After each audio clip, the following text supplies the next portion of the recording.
जोहार साथी। आज फिर एक महत्वपूर्ण विषय पर चर्चा करने के लिए आए हैं आप लोगों से।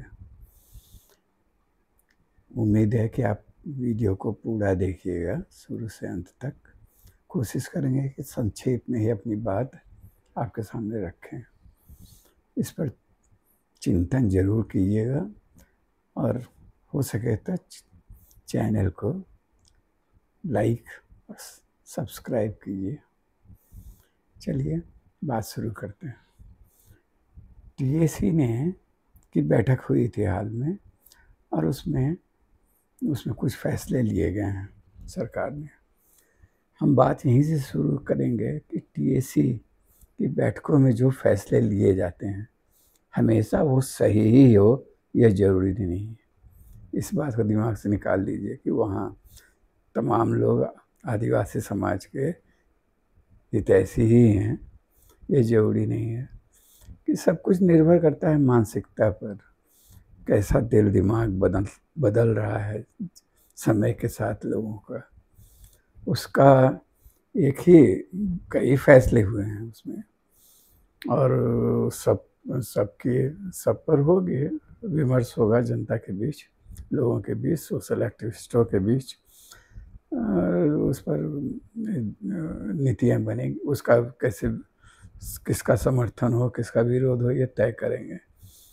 लेकिन एक फैसला ऐसा आया है जिसको लेके कोई विवाद नहीं है, वो निहायत गलत है और विनाशकारी है झारखंड के लिए। वो है कि ग्रामीण इलाकों तक, आदिवासी इलाकों तक, सुदूर इलाकों में अब शराब के आउटलेट खोले जाएंगे, शराब की दुकानें खोली जाएंगी।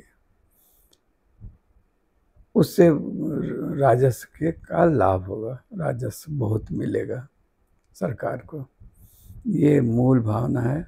और राजस्व मिलेगा तो यही है, जैसा कि हेमंत सोरेन ने बाद में निकल के बताया प्रेस को और वो जानकारी दी कि आदिवासी समाज के समग्र विकास के लिए ये चिंतन मनन माने इस तरह का काम जितना भी होगा ये सोचा जा रहा है सरकार। तो समग्र विकास का यही तरीका है क्योंकि राजस्व, सरकारी खजाने में पैसा होगा तभी तो उससे विकास होगा। तो विकास वो जो है वो तो जो और स्रोत थे, जैसे यहाँ की खनिज संपदा को, कोयला, लोहा, बालू, पहाड़, जंगल, सब तो धीरे धीरे बिक ही रहा है, बेच ही रहे हैं और राजस्व के लिए ही है। उससे वो राजस्व का बड़ा स्रोत है हमारे यहाँ। तो उससे काम अब नहीं चल रहा है। तो अब उसके लिए अब एक इस तरफ लोगों का ध्यान गया है। जो नीतिकार इस तरह का जो हैं, चाहे जो सलाहकार हैं, चाहे जो लोग हैं प्रबुद्ध लोग, वो सत्ता के साथ जुड़े हुए, उन लोगों ने ये उनके दिमाग की उपज है। ये आदिवासी इलाकों में तो शराब पीने का लत है लोगों को, तो क्यों ना उसका दोहन किया जाए। और इसके लिए ये हुआ कि चलो गांव-गांव तक सरकारी शराब की दुकानें पहुंचाई जाएं। हम तो सिद्धांत रूप में इस बात के ही विरोधी हैं कि सरकार शराब बेचने का काम करे इस तरह का। लेकिन चली आ रही है परिपाटी, सभी राजनीतिक दल और जो पार्टियां हैं, सभी राजनीतिक पार्टियां, सरकारें इस तरह राजस्व उगाने का एक सहज और आसान तरीका इसको मानती हैं, अपने ही जनता को नशे का लत बनाकर और उनसे पैसा का दोहन करना और उसे सरकारी खजाने को भरना। तो उसी रास्ते पर चल पड़ा है, चाहे वो भाजपा की सरकार हो, चाहे केजरीवाल की आपकी सरकार हो या कांग्रेसी सरकार हो, सब जगह ही चल रहा है। उत्तर प्रदेश में, हरियाणा में, पंजाब में, आपके छत्तीसगढ़ में, हाल के दिनों में तो छत्तीसगढ़ में गांव-गांव तक शराब की दुकानें खोलने का मुहिम चलाया गया है सरकार के द्वारा। तो अब हेमंत सोरेन भी सोच रहे हैं, उस दिशा में सोच रहे हैं, या यहाँ की सरकार, हेमंत सोरेन का नाम क्या लिया जाए बार बार, यहाँ की सरकार भी सोच रही है राजस्व उगाही का ये एक बड़ा आसान तरीका है। राजस्व आएगा तभी ना, तभी उसको, उससे सरकार विकास का काम करेगी। कितना माने उच्च कोटि के विचार हैं, विकास का कैसा मॉडल सोच रहे हैं हमारी अब हुआ सरकार। इसको देख के अब गांव-गांव में यहाँ का जितने पर्यटन स्थल हैं, तो उस पर यात्री आएंगे, तो यात्री केवल तो यहाँ के लोगों से तो काम नहीं चलेगा, बाहर से यात्री आएंगे तो उनके लिए होटल हो, वहाँ पर शराब की दुकान हो, बार हो, ये सब तो आधुनिक कल्चर का हिस्सा है भाई। वो सब कीजिएगा तभी तो राजस्व बढ़ेगा, आप लोग पर्यटन आएंगे, क्योंकि झारखंड में भी अब प्रोडक्शन किसी तरह का होगा, कल कारखाने कोई सही ढंग के लगेंगे, और ये और खेती बाड़ी या जो सिस्टम है यहाँ का, जो पुरातन काल से चला आ रहा है, उसमें कोई डेवलपमेंट और विकास होगा, विकास का कोई मॉडल सोचा जाएगा। ये सब नहीं है सोचने का, वही बना बनाया फार्मूला है, तरीका है जो चल रहा है। पूंजीवादी व्यवस्था में आप प्रवेश कर चुके हैं और उसमें यही सब तरीका है उसका। ये धीरे धीरे तो माने जो भी काम था, जो अर्थव्यवस्था को मजबूती जिस पर टिकी थी हमारी अर्थव्यवस्था, उसका तो खात्मा हो चुका है। यानी जैसे पुराने ज़माने से क्या चला आ रहा है कि खेती बाड़ी और वन संपदा जो भी है, वनोपज, उस पर जनता का अधिकार था, उससे जीवन यापन अपना चलता था। आगे भी और भी चीज़ें इस दिशा में हो सकती हैं, उसमें क्या विकास हो सकता है, वो तो ख़त्म हो गया धीरे धीरे सब कुछ। खेती बाड़ी में सिंचित ज़मीन का रकबा 1 इंच भी नहीं बढ़ा है। हाँ, योजनाएं अब तरह तरह का बनने लगा है, जैसे अभी ईचागढ़ वाला ईचा डैम बनाने की योजना बन रही है, उसको और बड़ा करने का, उसको ऊंचा करने का। ये माने एक बड़े आंदोलन के द्वारा जिसको एक ज़माने में बंद किया गया, सरकार ने तय किया है कि उसको शुरू करेगी। ये प्रयोग पूरी तरह बड़े बांधों से हमारे इलाके में विकास नहीं हुआ, ये पूरी तरह प्रमाणित हो चुका है। चाहे चांडिल डैम हो या और कोई भी डैम बना बड़ा बड़ा, सबके साथ ये जोड़ा गया था, योजनाएं बनी थी कि इससे बिजली भी उत्पादन होगा, लेकिन साथ साथ इससे खेती का विकास भी होगा, सिंचित ज़मीन का रकबा भी बढ़ेगा। लेकिन वो नहीं हुआ, कहीं डैम तो अनेक बन गए विरोध के बावजूद, लेकिन जो सामने प्रत्यक्ष प्रमाण है उससे उस पानी को हम खेतों तक नहीं पहुंचा पाए। यहाँ की भौगोलिक स्थिति ऐसी है कि डैम बना भी लेंगे, यहाँ की जो असमतल ज़मीन है, ऊंची नीची पठारी इलाका है, उसमें खेतों तक पानी सहजता से नहीं जाता है, इसलिए फेल्योर हुआ। और इसके कारण जो बड़ा विस्थापन हुआ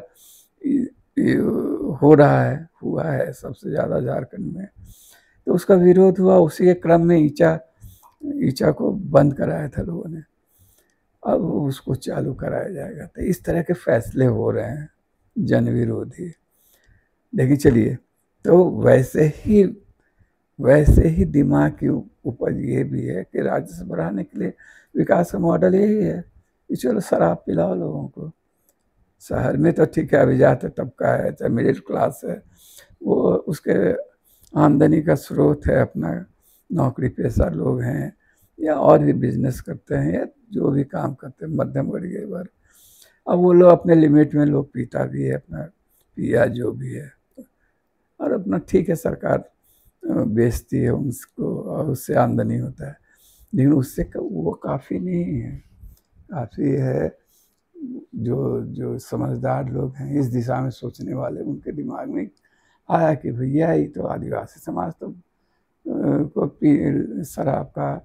शराब पीने का आदी है, तो क्यों ना उनको ये शराब पिलाया जाए।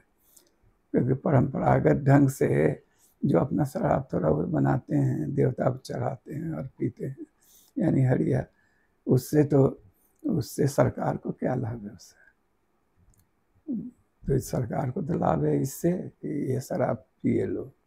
और इसके साथ साथ अब एक ऐसा तबका भी पैदा हो गया है आदिवासी समाज में भी, जैसे भी हो, राजनीति से हो, ठेकेदारी से हो, या कारपोरेट की दलाली से हो, या जैसे भी हो, या थोड़ा बहुत जैसे भी होगा पैसा आया हो, एक तबका पैदा हुआ है, उसको लगता है कि इस तरह का बिजनेस बड़ा उनके लिए तो फायदेमंद होगा।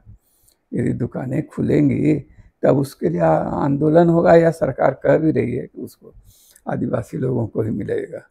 तो आदिवासी मतलब क्या है? आदिवासी में उस तबके को मिलेगा दुकान जो इसके पास पैसा है, पूंजी है, तो वो खरीदेगा और वो और कमाएगा और लोगों को शराब पिलाएगा। लेकिन आपको ये कंट्राडिक्टरी नहीं लगता है, विरोधाभासी नहीं लगता है? ये एक तरफ तो आप जनता को जिंदा रहने के लिए मुफ्त राशन दे रहे हैं, मैया सम्मान योजना चला रहे हैं ताकि वो जीवित रहे, सम्मान से थोड़ा जी सके, अपने दैनिक जरूरतों को पूरा करें, आप बच्चों को पढ़ाए लिखाएं। तो शराब लेकिन शराब तो मुफ्त में नहीं दीजिएगा, मुफ्त में खाने के लिए राशन दीजिएगा, थोड़ा बहुत मैया सम्मान योजना से कैश राशि भी दीजिएगा कि और ज़रूरतें पूरी हो। लेकिन शराब का तो पूरा धंधा, आप धंधा करने वाले हैं और उससे राजस्व उगाही करने वाले हैं, तो वो तो आदमी उसके लिए तो पूंजी चाहिए, पैसा चाहिए, कहाँ से आएगा पैसा? हम और लोगों की बात नहीं करेंगे, दलित समाज भी है, वंचित समाज भी है, और लोग भी हैं। आदिवासियों के पास दो चीज़ है, एक तो जमीन है और दूसरा है अपना श्रम, मेहनत बेचता है, करता है, मजदूरी करता है। तो यही दोनों चीज़ बेचेगा और वो हार्ड कोर मनी, पूर्वजों की ज़मीन गंवा कर, बेच कर जो पैसा अर्जित करेगा, या हार्ड कोर मेहनत से श्रम करके पत्थर तोड़ के जो पैसा वो कमाएगा, या आपके नरेगा में खट के जो पैसा कमाएगा, तो उससे आपके शराब दुकान में शराब खरीदेगा और उससे आपका राजस्व बढ़ेगा और उस राजस्व से फिर आप समग्र विकास कीजिएगा आदिवासी समाज।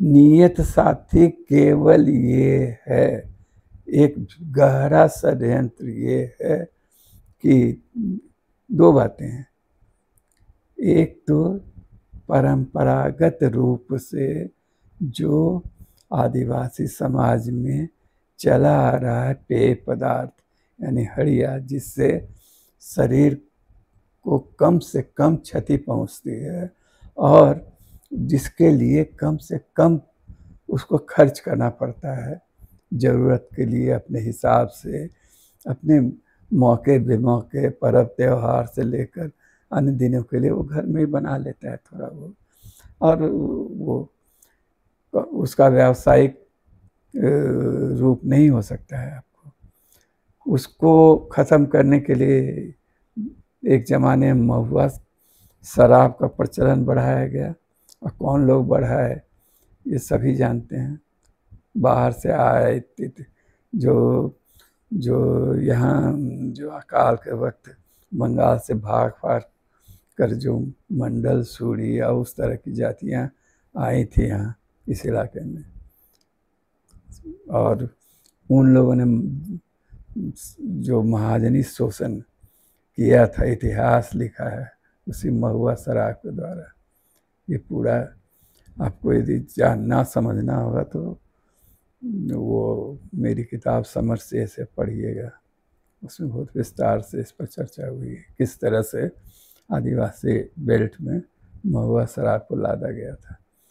और अब ये सरकार जो उसकी अगुआ सरकार है, अपनी सरकार है, वो सीधा ये शराब, उससे भी आगे का चीज़ जो बड़े पैमाने में कारखानों में बनेगा शराब उसको बेचकर सरकार कमाएगी और रसातल में भेजेगी अपनी जनता को।